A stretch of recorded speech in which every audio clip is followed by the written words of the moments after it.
If George Weah was somebody who prayed for people down for, Jonah Boga would have died ever since. Tell there is still body laying out somewhere in a grave and his writing self passing around, and we have never ever remembered that he ever existed in this country. But Weah does not care about that. He said, look, now they are party thing that they are all down there, let them be on it.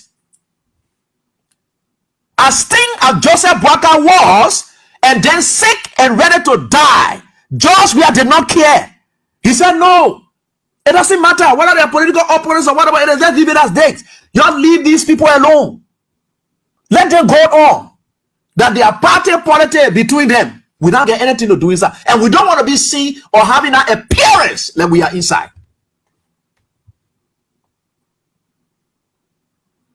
We don't want to. George Weah does not care. Joseph Boakai is a classic example of what I'm talking.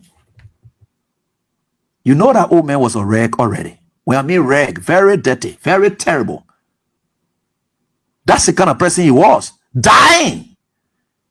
Urinating, defecating on himself, passing all over the place. Yes, he had to take one young boy who he see as his competitor, but George Weah doesn't see him as a competitor and sees him as a father and said, no matter what it is, this man deserves to live. So if George Weah can do that, then at our party headquarters, George Weah was very caring about. No, George Weah didn't care about that. George Weah believed that the energy that we can exert, it goes towards development. Let me focus on how I can deliver for the people. They're thinking about how one party moving from headquarters and going, so it doesn't matter. Because what I know will speak for me is what I do for the people. It's not who I take from party headquarters. It's not how I brought my opponents down that will make the people to vote me.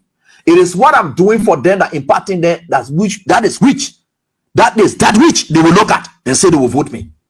It's not on the basis of what I step on my opponents, I trash them down. That's how people will vote for me. People who put me in power, they didn't put me in power for me to come step on my opponents and trash them down. That is not what they will measure my performance by.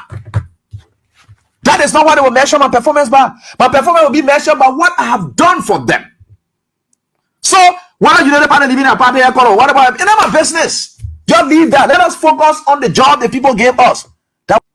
Jeremiah Kun, this one I will say it clearly. The justice minister had gone to tell Jeremiah Kun and so forth and say, you are the one now in charge. Can we give these people some time so that they can vacate the place? Jeremiah Kun said no. And it was in that meeting that Jeremiah Kun called Gregory Coleman and told him before in the morning 5, I don't want to see CDC down there. They contracted the yellow machines. They did the demolition. That nonsense that they're talking, passing around, they carried out the demolition. All they wanted to do was to use the coat hands.